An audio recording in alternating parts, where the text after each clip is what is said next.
We start in Somalia, where Prime Minister Hassan Ali Khaire has fired 3 ministers. The ministers for Foreign Affairs, the Interior and Commerce were all replaced. The government described the move as a dire need in the effort to combat terrorism. Now, this isn't the first time President Mohamed's government has made such a move. After 512 people were killed in an al-Shabaab attack, the head of national security and the police commander were let go. Let's get you more on those developments. CGTN's Abdulaziz Billo joins me live from Mogadishu.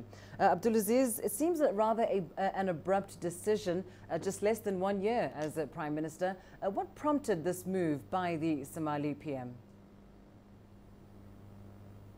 Well, Lindy, just as you've said, it's quite an abrupt decision. People woke up to that cabinet reshuffle today in the morning. Now, 3 powerful dockets were replaced. Now, the Foreign Affairs Minister, Yusuf Garat, was replaced by Ahmed Awad Ise. Now, Ise is the current Somali ambassador to Washington, and also a member of parliament, Mohamed Abdi Mare, replaced Madam Qatra, who was the Minister of Commerce, and also the Interior and Federal Affairs, as well as the Reconciliation docket. Ahmed Farah Juha was replaced by a prominent businessman known as Mohamed Sabriya, quite influential here in the capital. Now, one of the reasons that prompted the cabinet reshuffle is a tough opposition that the government has received lately from different clans, as well as from opposition members of parliament. Now, Lindy, currently the parliament is in recess. It's resuming duties on the month of March, 2 months from now, and it's unclear whether they will welcome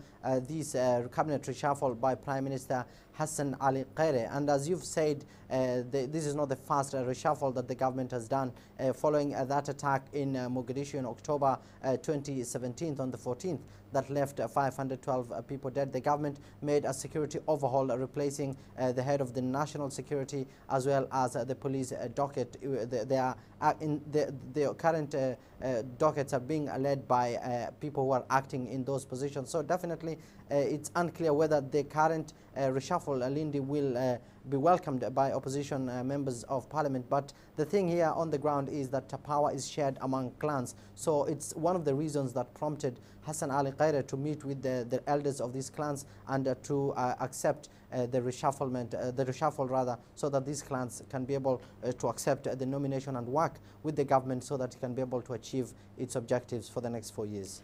And apart from concerns around clans being one of the reasons, Abdulaziz, with these changes, what does the Prime Minister intend to achieve, especially as far as the fight against al-Shabaab militants is concerned? Well, Lindy, that is one of the factors that led to this reshufflement, because political bickering here in the country and a tough opposition from lawmakers regarding policy and regarding appointments here has dissuaded the government and shifted the government's focus. Instead of focusing on security, the government has found itself focusing on petty issues here in the country, trying to convince clans so that it can be able to support its cause. But definitely one key appointment that can be said has an impact on security is the Ministry of Interior, Federal Affairs and Reconciliation. The businessman who was appointed to lead this docket, Mohamed Sabriya, is from a very dominant clan in central Somalia. That same clan recently signed an agreement with the Somali federal government here. A group known as al-Sunnah wal-Jama'ah is a paramilitary unit that is based in central Somalia and has managed to fight the al-Shabaab and dislodge them from regions in central Somalia. So definitely it's being seen as the government is sending a goodwill message